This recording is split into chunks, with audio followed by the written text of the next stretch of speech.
Desde que me entendo por gente, sempre busquei algo maior na vida militar. Não sei explicar o que havia dentro de mim, mas havia uma prece específica que parecia nunca ser atendida. Lembro como se fosse hoje. Quando me preparava para voltar ao carro, decidi que era hora de virar as costas para Deus. Falei com todas as letras: se você não quer me mostrar meu propósito, vou procurar quem o faça. Foi então que resolvi consultar uma vidente. E não é que ela me revelou detalhes sobre meu futuro, sobre minha alma gêmea, sobre 2 caminhos que eu poderia seguir? Tudo parecia tão real, tão convincente, que acabei acreditando. Mas depois daquilo, senti como se uma nuvem escura pairasse sobre mim. O emprego que tanto almejava acabou se revelando uma fraude. O relacionamento que eu pensava estar bem desmoronou no dia seguinte. Acordei com a sensação de ter vendido minha alma, como se algo essencial tivesse sido arrancado de mim. A dor era tão intensa que não conseguia parar de chorar. Tinha a impressão de que tudo que me definia havia desaparecido, como se eu mesma tivesse deixado de existir. Hoje, estou aqui para compartilhar minha história. Meu nome é Nia, e quando era adolescente, abandonei a fé em Deus para buscar respostas em uma vidente. Quer saber o que ela me fez fazer? E como, mais tarde, Jesus apareceu para mim em uma visão. Não perca os detalhes do que aconteceu. Nasci e cresci na Geórgia, onde vivi por 18 anos. Desde pequena, tive contato com Deus. Meus pais nos levavam à igreja todos os domingos. Minha irmã e eu, sou a caçula de 4 irmãos. Embora preferisse dormir a ir à missa, sempre soube que Deus existia, assim como o diabo. Deus era bondade, luz, céu. O diabo, maldade pura. Mas minha vida em casa era um verdadeiro caos. Meus pais nunca tiveram uma base cristã no relacionamento, e isso gerava traições, mágoas profundas. Minha mãe desabafava conosco, dizia que não era feliz no casamento, e nós, crianças, tentávamos consolá-la, mesmo sem saber como. Prometíamos que tudo ficaria bem, que poderíamos viver só nós 3. Mas ela sempre voltava para ele, e o ciclo se repetia, ano após ano. Com o tempo, acabei me desligando de tudo. Aos 4 anos, nos mudamos para a Geórgia, vindos de Dulutro, a apenas 20 minutos de distância. Lembro de um momento marcante na escola primária. Estava na cantina quando, de repente, tive a certeza de que Deus olhava para mim com orgulho, como uma filha amada. Sorri sem perceber, até que uma colega me perguntou o que estava fazendo. Nada, respondi, sem saber explicar. Mas aquela sensação ficou comigo. Além dos problemas em casa, sofri com a ausência do meu pai, presente fisicamente, mas distante emocionalmente. Sentia que não tinha para onde correr, especialmente por precisar de uma figura paterna. E, para piorar, havia o preconceito por ser uma mulher negra de pele escura. Minha irmã mais velha tinha pele clara, e eu nunca esquecerei quando fomos fazer um teste para uma peça de teatro. O diretor de elenco só tinha olhos para ela, elogiando sua aparência, sua pele, seu peso.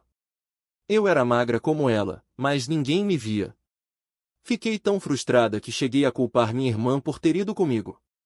Foi minha primeira experiência com a rejeição por ser quem eu era.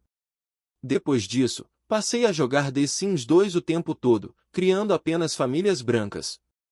Um dia, minha irmã me perguntou por que não fazia famílias negras. Porque são feias, respondi, sem pensar. Ela ficou chocada, mas aquelas palavras refletiam o que eu sentia. Na 6ª série, sofri bullying, e a situação só piorou no 7º e 8º anos. Lembro de um garoto que eu gostava de dizer que não gostava de mulheres negras, que éramos barulhentas demais. Ele preferia namorar fora da raça. Foi mais um golpe na minha autoestima.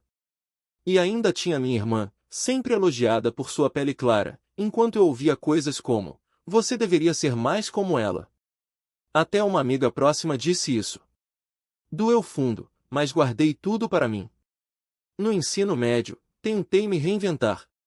Usava lentes de contato para mudar a cor dos meus olhos, sempre precisei de óculos desde a 3ª série, e experimentei novos estilos de cabelo. De repente, recebi a atenção que sempre quis, mas era tudo superficial. Os garotos se aproximavam pelo que eu podia oferecer, não por quem eu era. Ainda assim, aquilo me bastava por um tempo. Vivi uma vida que não era para mim, especialmente no primeiro e segundo anos do colégio. Tentava desesperadamente me encaixar em um grupo de garotas populares, mas elas nunca me aceitavam. Por mais que eu me esforçasse, nunca era o suficiente. Tinha muitos amigos, mas me sentia vazia por dentro. A tristeza era constante, e eu não entendia o motivo. Sobrevivi ao primeiro ano, ao segundo, quinto dia, quando deveria voltar. Mas algo dentro de mim dizia que não havia mais espaço para aquilo. Não havia mais como fingir que pertencia àquele lugar, que aquelas pessoas valiam a pena, que aquela versão de mim mesma era real. A vergonha queimava mais do que qualquer palavra dita nas redes sociais, mais do que os olhares de julgamento no corredor, mais do que a decepção estampada no rosto dos meus pais. Naquela noite, antes de dormir, fechei os olhos e pela primeira vez em anos, não pedi desculpas a Deus por quem eu era.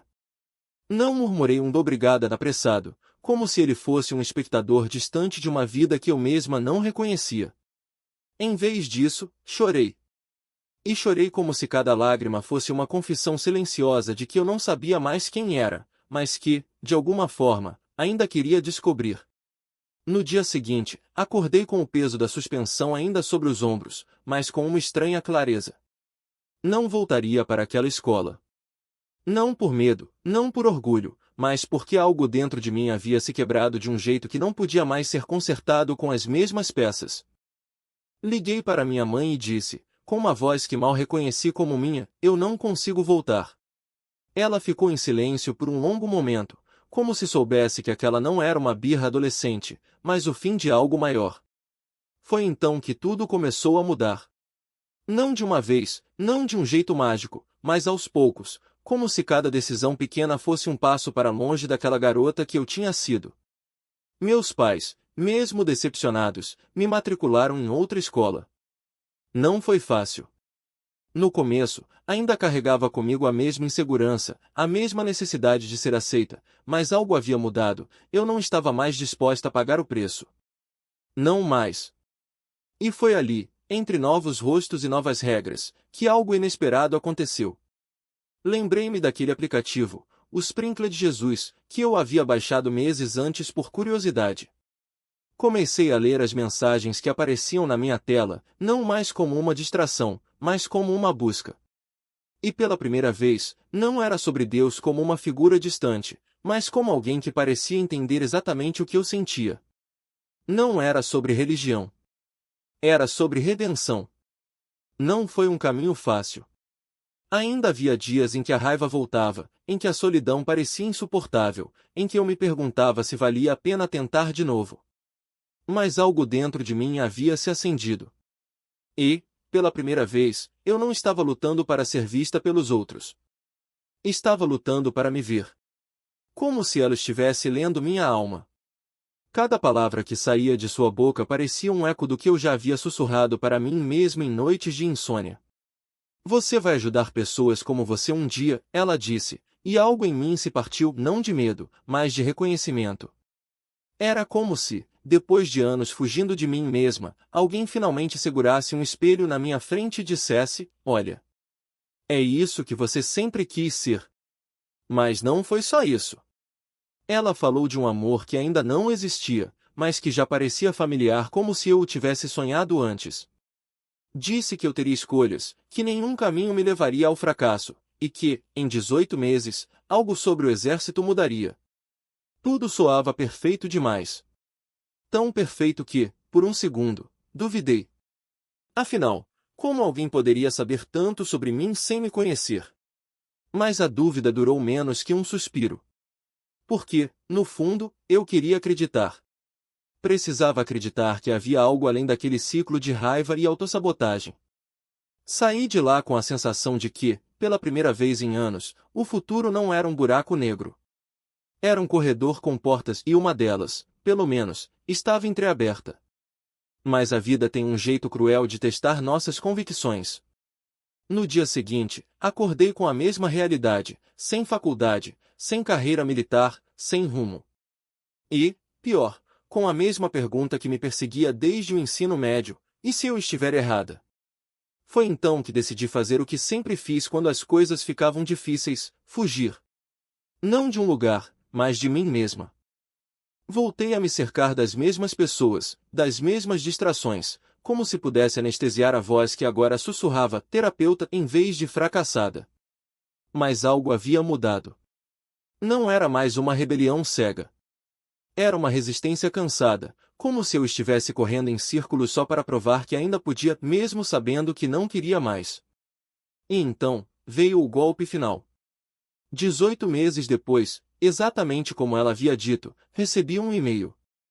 Não era uma convocação para o exército, mas algo melhor, uma oportunidade de entrar para a Guarda Nacional. Não como soldado, mas como especialista em saúde mental. A ironia era tão perfeita que quase ri. Quase chorei. Porque ali estava a resposta que eu havia pedido a Deus, não da forma que eu esperava, mas da forma que eu precisava. Não era sobre provar nada para ninguém.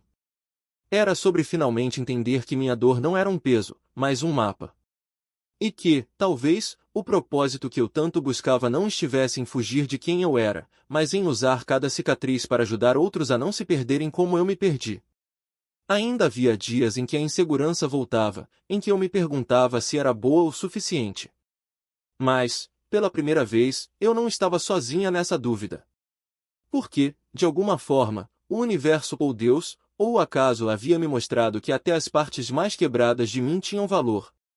E que, no fim das contas, a redenção não era sobre ser perfeita. Era sobre ter coragem de recomeçar, mesmo quando tudo dentro de você grita para desistir. Devastada que mal conseguia levantar da cama.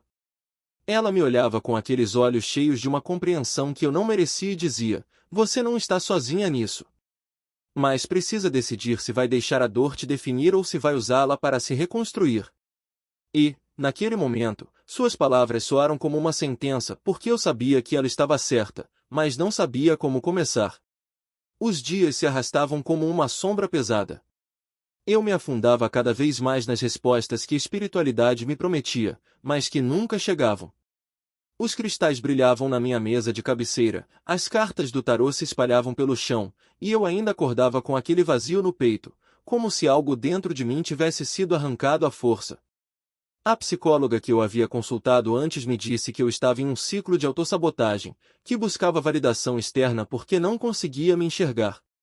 E, pela primeira vez, eu não tive como negar. Porque, no fundo, eu sabia que ela estava certa. Foi então que algo mudou. Não foi um raio de luz, não foi uma revelação grandiosa, foi um pequeno estalo, quase imperceptível. Eu estava assistindo a um vídeo qualquer sobre o caso Shannon Watts, obcecada por aqueles detalhes macabros, quando uma frase da irmã da vítima apareceu na tela: ela não merecia isso. Ninguém merece. E, de repente, algo dentro de mim se quebrou. Porque, pela primeira vez, eu entendi que a minha obsessão por aquela história não era sobre ela, era sobre mim. Eu estava procurando respostas para minha própria dor nos lugares errados, como se a tragédia alheia pudesse justificar a minha. Naquela noite, eu me sentei na cama, olhei para os cristais que brilhavam sob a luz da lua e percebi que eles não tinham poder algum. Eram apenas pedras. E as previsões do horóscopo? Palavras vazias. A psicóloga que me disse que meu ex era meu alma gêmea? Uma mentira que eu quis acreditar porque era mais fácil do que enfrentar a verdade. Eu estava perdida, sim, mas não por falta de respostas, por falta de coragem. Foi quando decidi parar. Não de uma vez, não com um gesto dramático, mas aos poucos, como quem tira um curativo devagar para não sentir a dor toda de uma vez. Parei de ler horóscopos. Parei de ouvir as vozes dos espíritos nas gravações. Parei de buscar validação em lugares que só me deixavam mais vazia. E, pela primeira vez em meses, respirei fundo e me perguntei: e se eu tentasse algo diferente? Não foi fácil. Houve dias em que a insegurança voltava com força, dias em que eu olhava no espelho e ainda via aquela garota cheia de ódio por si mesma. Mas algo havia mudado. Eu não estava mais procurando uma saída mágica, estava procurando uma saída minha. E, aos poucos, Comecei a entender que a redenção não estava em encontrar as respostas certas, mas em aprender a viver com as perguntas. Porque, no fim das contas, a vida não é sobre ter todas as peças do quebra-cabeça encaixadas. É sobre continuar montando, mesmo quando algumas delas parecem perdidas para sempre.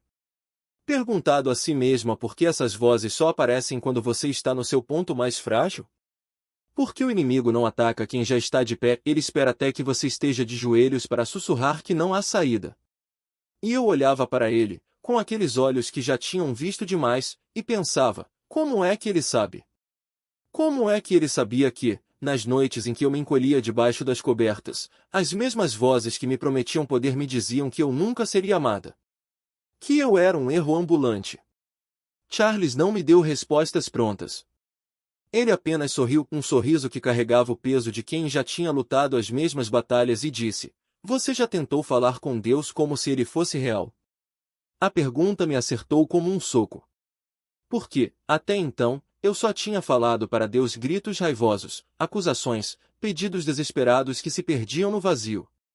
Nunca com ele.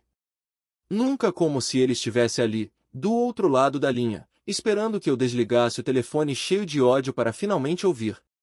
Então, naquela noite, eu tentei. Não foi bonito. Não foi um momento de cinema, com luz dourada e coros celestiais. Foi feio. Foi eu, no chão do meu quarto, chorando tão alto que minha mãe bateu na porta perguntando se eu estava bem. Não, eu gritei de volta, mas talvez eu esteja perto. E foi assim que começou. Não com um milagre, mas com um talvez. Talvez houvesse algo além das cartas que mentiam, dos homens que me usavam, das vozes que me diziam que eu não merecia nada. Talvez a resposta não estivesse em prever o futuro, mas em confiar que alguém já o havia escrito. E pela primeira vez em anos, eu não estava procurando uma saída, estava aprendendo a andar no escuro, um passo de cada vez, como quem sabe que, mesmo sem ver o caminho, alguém segura a minha mão. Eu já havia provado o suficiente do mundo para saber que ele não tinha respostas, apenas armadilhas disfarçadas de promessas. E ali estava eu, de joelhos no silêncio daquele escritório vazio, gritando como se o próprio ar pudesse arrancar a dor de dentro de mim. Não eram lágrimas de fraqueza, mas de quem finalmente entende que a força não está em aguentar, e sim em soltar. Minha mãe disse que eu encontraria amor um dia, e eu quis acreditar. Mas como? Se até então eu só havia conhecido versões distorcidas dele, amores que exigiam, que diminuíam, que me faziam sentir pequeno em troca de migalhas. E então veio o gravear de Shift, aquele turno que começava quando o mundo adormecia e terminava quando ele acordava, cansado e indiferente. Eu dirigia pelas ruas vazias de Corona, com o rádio desligado, porque até a música parecia mentira. Parava no drive-thru mexicano, pedia algo que não tinha gosto, e chorava. Chorava porque a dor não era mais um visitante, era minha companhia constante.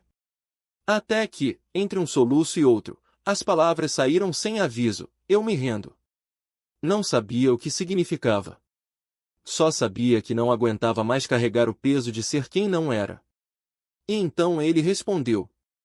Não com trovões ou vozes estrondosas, mas com uma presença tão clara que parecia respirar ao meu lado. Diga à minha filha para manter a fé. Acordei com o coração batendo tão forte que achei que fosse explodir. O que era manter a fé? Como se segurava algo que eu nunca havia segurado antes? Mas as palavras não me deixaram. Elas ecoavam nos sonhos, nas placas de trânsito, nos olhares das pessoas na rua, como se o próprio universo estivesse sussurrando: você não está sozinha. Mas o inimigo não ia desistir tão fácil. Ele nunca desiste. Os ataques começaram sutis, noites em que eu acordava paralisada, com uma pressão no peito que me sufocava, como se mãos invisíveis apertassem minha garganta.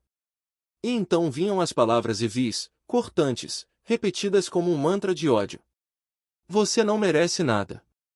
Você é suja. Ninguém vai te amar. Eu gritava o nome de Deus, e o aperto cessava. Mas no dia seguinte, a guerra continuava.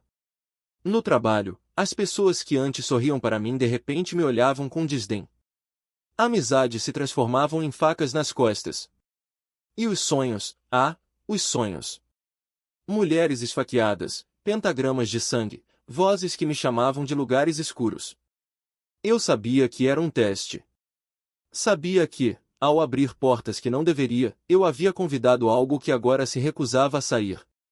O emprego acabou de repente 2 meses de um contrato que deveria durar 1 ano. E de novo, o desemprego. Mas dessa vez, eu não estava procurando respostas em cristais ou em livros de autoajuda. Dessa vez, eu estava de joelhos, perguntando a Deus o que Ele queria de mim. E Ele respondeu. Em sonhos, em visões, em palavras que queimavam como fogo dentro do meu peito. Minha filha, não tema. Ele me mostrou a traição antes que acontecesse, uma amiga em quem eu havia depositado tanta fé, que rezava comigo, que falava em nome dos exércitos do céu. Mas quando a faca entrou, eu já sabia onde ia doer. Ele me mostrou o relacionamento que eu achava ser meu alma gêmea, como seria tóxico, como me consumiria, como me deixaria vazia. E no fim, eu mesma disse em voz alta o que já sabia, ele está aqui fisicamente, mas não está aqui por mim. Não de verdade. E então entendi, Deus não estava me salvando de algo. Ele estava me salvando para algo. Cada queda, cada traição, cada noite de terror, tudo fazia parte de um plano maior. Porque quando você finalmente se rende, não é para desistir. É para descobrir que, o tempo todo, havia alguém esperando para te pegar. Meu pai. Ele nunca esteve lá quando eu mais precisei. Eu queria que ele estivesse, ou melhor, eu precisava que ele estivesse. E foi exatamente isso que o inimigo usou com maestria, me fazer acreditar que o vazio dele poderia ser preenchido por qualquer coisa, menos pelo que realmente importava. Eu não enxerguei na hora. Só vi depois, quando já era tarde demais para ignorar o padrão. Era um ciclo. Um ciclo de promessas vazias, de substitutos baratos, de pessoas e coisas que nunca seriam suficientes. O inimigo me expôs à amizade que não vinha de Deus. Me expôs ao relacionamento que, com certeza, não vinha dele. E então, em janeiro de 2022, algo mudou. Eu estava na cozinha da casa nova dos meus pais, em Corona, quando uma voz dentro de mim disse, procure o que a Bíblia fala sobre médiuns. Eu obedeci. E o que encontrei me paralisou. Versículo após versículo, uma verdade inegável, aquilo era abominação aos olhos de Deus. Não havia meio termo. Não havia desculpa. Eu caí de joelhos e chorei. Deus, me perdoa. Me perdoa. Porque, naquele momento, eu entendi que não estava apenas errada, eu estava sendo enganada. E o pior? Eu nem sabia o nome do que estava me destruindo. Nova era. Autossuficiência espiritual. A ilusão de que eu podia ser minha própria guia, minha própria deusa. Mas não era nada disso. Era apenas uma cortina de fumaça, e por trás dela, o inimigo ria enquanto eu me afundava. Mesmo assim, a vida continuou. Voltei para o varejo, um trabalho que eu odiava, mas que, de alguma forma, parecia ser o único caminho. Eu lutei contra Deus. Não quero isso. Não é justo. Mas ele insistiu. E em janeiro de 2021, ele falou comigo de novo. Minha filha, eu estou sempre com você. Naquela noite, sonhei com ele. Um sopro fresco, uma presença que me envolveu. Eu não sabia, mas era o Espírito Santo. Acordei questionando, foi mesmo você? Porque, no fundo, eu ainda duvidava. Ainda me sentia indigna. Ainda acreditava que o amor tinha que ser conquistado, merecido, arrancado à força. Até que ouvi aquela música. How much more does he love you? E as lágrimas vieram. Não eram lágrimas de alívio, eram lágrimas de quem finalmente enxergava. Porque, durante anos, eu me sentia abandonada. Não amada. Insignificante. Mas ali, naquele momento, Deus me mostrou que o problema nunca foi o amor dele. O problema era eu não acreditar que ele já me amava apesar de tudo. Que ele sempre esteve ali, com a mão no meu ombro, esperando que eu parasse de correr. Fui batizada em abril daquele ano. E, no dia seguinte, algo aconteceu. Eu estava cochilando quando ouvi um rosnado. Um som gutural, animalesco, ecoando no quarto. Eu estava acordada. Não havia nada ali. Mas eu sabia o que era. Era a guerra espiritual se manifestando.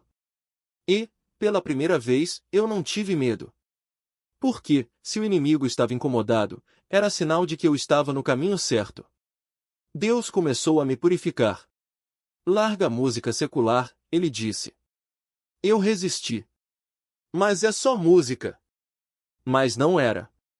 Era uma porta aberta. Uma brecha. E, quando eu ignorei, o ataque veio. Então, eu obedeci. E, de repente, a paz voltou.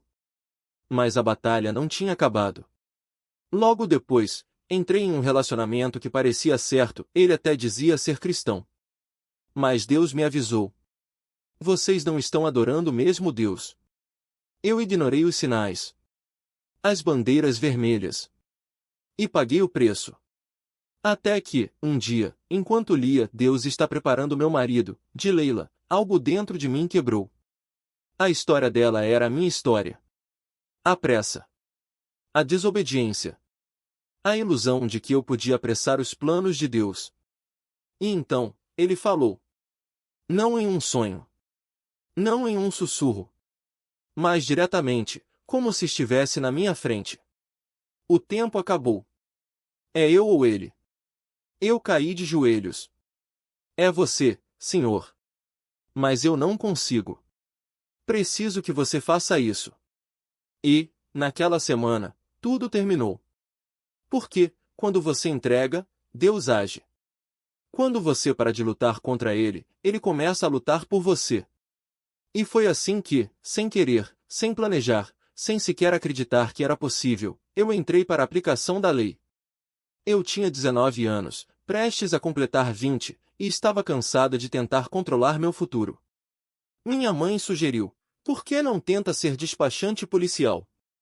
Eu dei de ombros. Tá bom. E, 2 meses depois, o telefone tocou. Você foi selecionada. Eu não acreditei. Mas Deus sabia.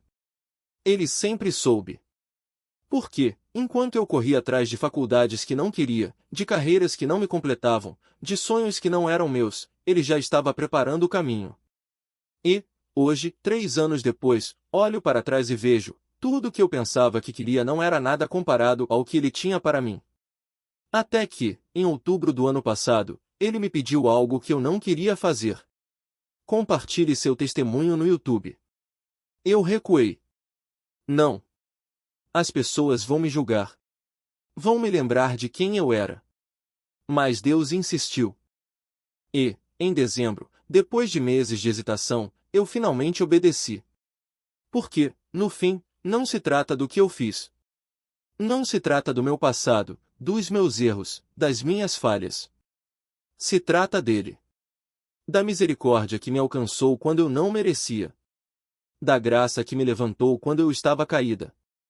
Da fidelidade que nunca me abandonou, mesmo quando eu o abandonei.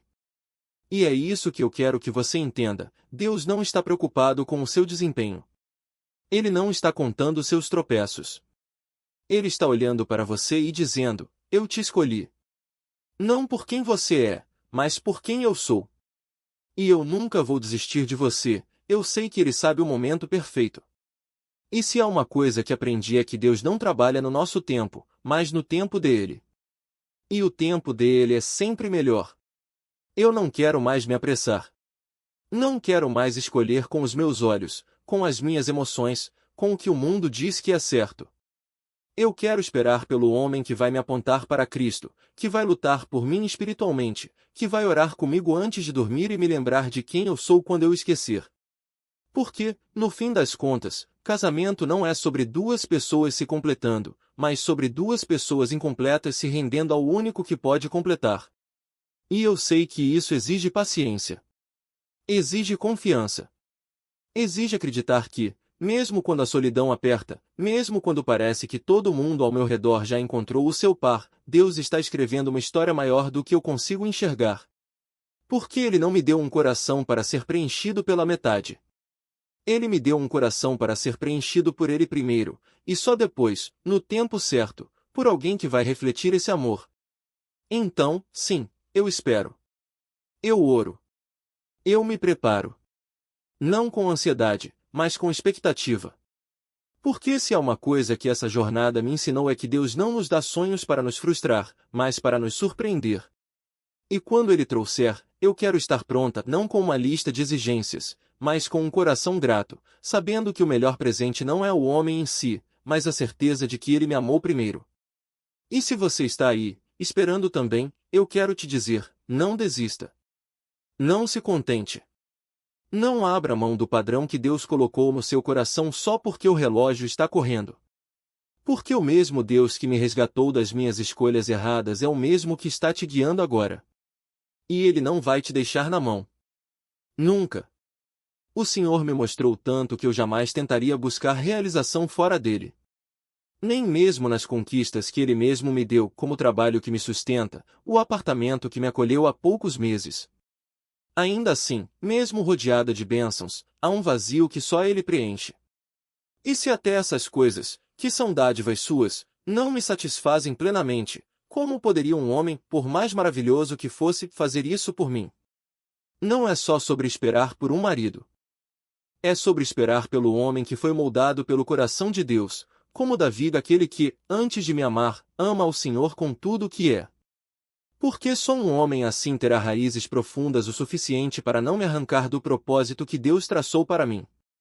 Só ele entenderá que o amor verdadeiro não é posse, mas parceria na construção de um legado que honra o sangue de Cristo, que se estende por gerações. Correr para um relacionamento só para preencher um espaço é como plantar uma árvore em solo árido, ela até cresce, mas não dá fruto. E Deus não nos chamou para viver uma vida estéril, mas para sermos parte de uma linhagem de fé, de propósito, de bênção. Por isso, eu escolho esperar. Porque o homem certo não vai me distrair do plano de Deus, ele vai ser parte dele. E quando esse dia chegar, não será apenas um encontro, mas uma aliança escrita no céu. E se você está aí, sentindo o peso da espera, eu te digo, não abra mão do que Deus colocou no seu coração por pressa ou solidão. O mesmo Deus que me sustentou em cada noite de dúvida é o mesmo que está te guardando agora. Ele não vai te deixar chegar ao altar errado. Ele não vai permitir que você troque a promessa por um consolo temporário. Porque o amor que ele tem por você é maior do que qualquer desejo que você possa sentir hoje. E quando esse homem chegar, aquele que foi preparado para você desde antes da fundação do mundo, você vai olhar para trás e entender que cada segundo de espera valeu a pena. Porque não é só sobre encontrar alguém.